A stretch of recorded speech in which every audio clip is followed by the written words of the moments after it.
मन का डर हमेशा हमें आगे बढ़ने से रोकता है। जिस व्यक्ति के मन में हार जाने का डर है, वह कभी भी अपनी पूरी क्षमता से काम कर ही नहीं सकता। अपनी सफलता के लिए खुद को झोंक दीजिए, अपनी असफलता के बारे में सोचना ही छोड़ दीजिए, क्योंकि आपके पास असफल होने का कोई विकल्प ही नहीं है। सफलता सभी को अच्छी लगती है, लेकिन थोड़ी सी परेशानी आने पर उसे लगता है कि उसके रास्ते में बहुत बड़ी बाधा आ गई है और उसके सारे मार्ग बंद हो गए हैं। उसे लगता है उसके प्रयास व्यर्थ हो गए हैं। अधिकांश लोगों के साथ ऐसा ही होता है। लेकिन दूसरी ओर दुनिया में ऐसे लोग भी हैं जिन्होंने विषम से विषम परिस्थितियों में हार नहीं मानी, लगातार अपने सपने को पूरा करने में लगे रहे, क्योंकि उन्हें कभी ऐसा लगा ही नहीं कि वह हार रहे हैं। एक बार एक राजा युद्ध में हार गया था। उसके सभी सैनिक मारे जा चुके थे। राजा किसी तरह अपनी जान बचाकर जंगल में भाग गया। सैनिक उसका पीछा कर रहे थे। वह बचने के लिए एक गुफा में छिप गया। सैनिक राजा को जंगल में खोजते खोजते उस गुफा तक पहुंच गए।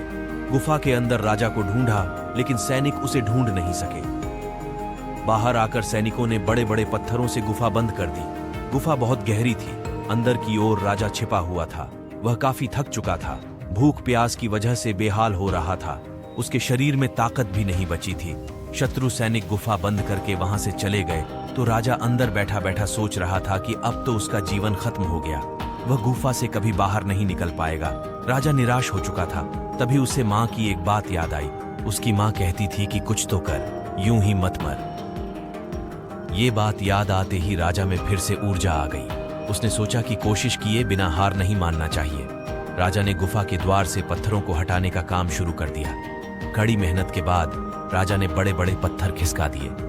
किसी तरह राजा ने बाहर निकलने की थोड़ी सी जगह बना ली थी। राजा गुफा से बाहर निकला और अपने मित्र राजा के पास पहुंच गया। मित्र राजाओं की मदद से उसने शत्रुओं को पराजित कर दिया और अपना राज्य वापस प्राप्त कर लिया। तो हम बस यही कहना चाहते हैं कि आप अपने हर लक्ष्य को प्राप्त कर सकते हैं। बस आपको यह याद रखना है कि चाहे जितनी मुश्किलें आ जाएं, आपको कभी भी हार नहीं मानना है और उनका डटकर सामना करना है।